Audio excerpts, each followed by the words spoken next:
The envelope had been sitting in my coat pocket for 11 days. I could feel it every time I reached for my keys, that slight stiffness against my palm, the faint crinkle of heavy paper that had been folded and unfolded maybe 100 times over the past 4 decades. I hadn't opened it yet. Not because I was afraid of what was inside. I knew what was inside. I had always known. The question that kept me awake those 11 nights, staring at the water stain on the ceiling of my small rented room, was something different altogether. The question was whether today was the day I would finally let them see me. And when I walked through the front door of the Calloway estate that Tuesday morning, mop in hand, I already knew the answer was yes. This is the story of a house that was never really theirs.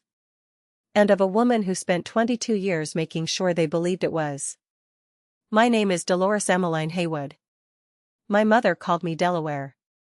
My grandmother called me the Quiet One.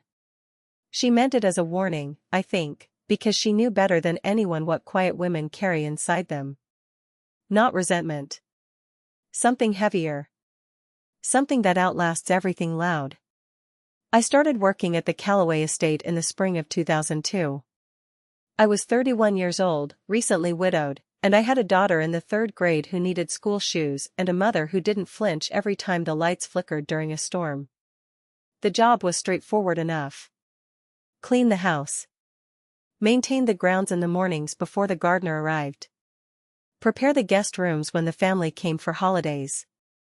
The Calloway family, Randolph and Vivian and their 3 adult children, Preston, Celeste, and Beau, were the kind of people who spoke to housekeepers the way they spoke to furniture. Informatively. Without expectation of response. I wore a gray uniform.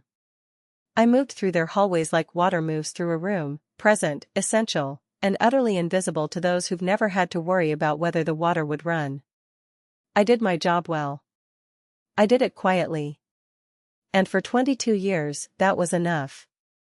The house itself was a thing of deep beauty, even beneath the weight of the people living inside it. A federal-style manor built in 1887 on 4 acres of Georgia red clay, with white columned porches and old oak floors the color of dark honey. The kitchen smelled of beeswax and the ghost of something sweet that I never quite identified, maybe old magnolia blossoms pressed against the screen doors, maybe just the particular warmth that large, unloved houses produce when they're trying to remember what it felt like to hold a family whole. Randolph Calloway Sr. had been the one to hire me. Not Vivian. Not the children. Randolph himself, seated in the leather chair behind his walnut desk in the East Wing study, who looked at me for a long moment and then said something I tucked away in the back of my mind for years.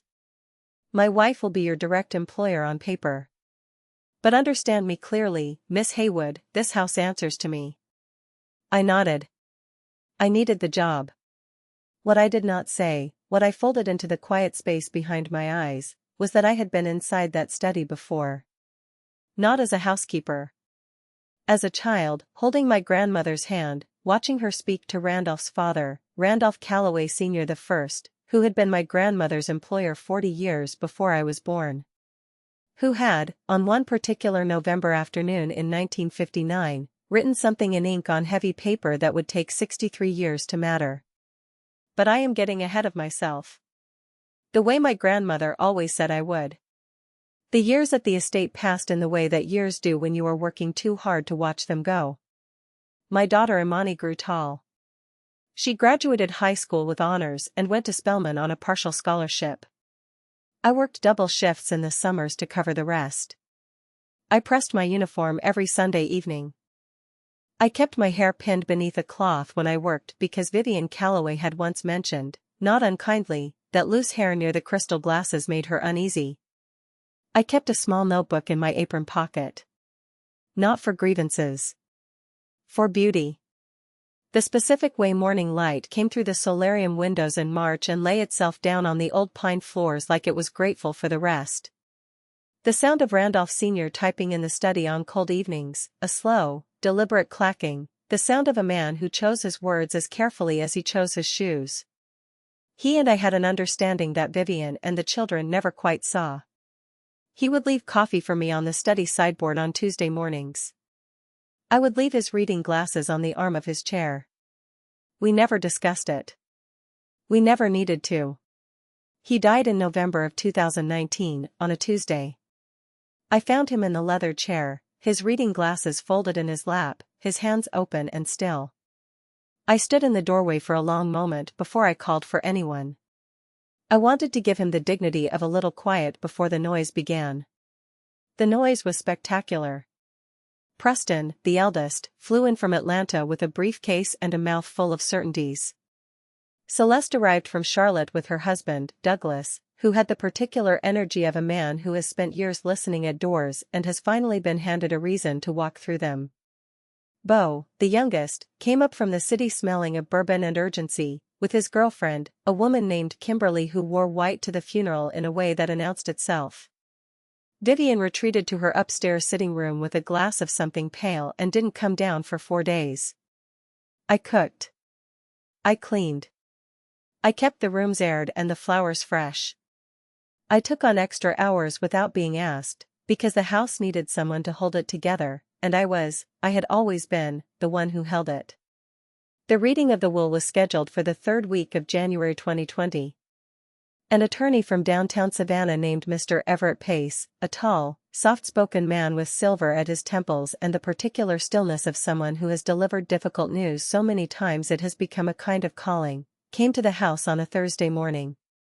He arrived carrying a leather portfolio the color of old tobacco. I served coffee. I poured it into the good china cups, the ones with the blue morning glory pattern that Vivian had received as a wedding gift and never used until guests arrived to impress. I set the cups on their saucers. I smoothed the tablecloth. I positioned the sugar bowl exactly 2 inches from the cream. Preston looked at me the way he always looked at me. Through me. As though the act of seeing me required an effort he had long since decided was unnecessary. "That's fine, Delores," he said, managing to mispronounce my name in a way that was almost architectural in its precision. "Delores," I said. He was already looking at his phone. I stepped back toward the kitchen doorway and stood with my hands folded in front of me. Mr. Pace opened his portfolio. He cleared his throat once, not nervously, I thought, but the way a conductor raises a baton. A signal that what comes next requires attention. He read through the standard items first. The investments. The cars. Vivian's continued access to the primary accounts. Celeste received the jewelry collection. Beau received the Savannah condo and a stern addendum about managing it responsibly. Preston received the controlling interest in Calloway Commercial Holdings, which was the thing he had come for. The thing they had all, in their different ways, been waiting for. There were handshakes and satisfied nodding. Kimberly touched Beau's arm. Douglas whispered something to Celeste that made her smile in the particular way that people smile when they are counting money in their heads. Then Mr. Pace turned a page. He said, "The property at 1140, Harrow Lane, known as the Calloway family estate, along with the full 4 acres of surrounding land, the adjacent parcel acquired in 1989, and all structures thereon." He paused. Not dramatically. He paused the way a man pauses when he wants the room to be absolutely still before he speaks the next words. "Is bequeathed, in its entirety and without condition, to Miss Delores Haywood." The silence that followed was so complete I could hear the refrigerator humming from the kitchen. Then Preston said, "I'm sorry, what?" And Mr. Pace repeated it. Word for word. The same way a man reads scripture when he understands that repetition is not for his benefit, but for the room's. Preston's coffee cup found its saucer too hard.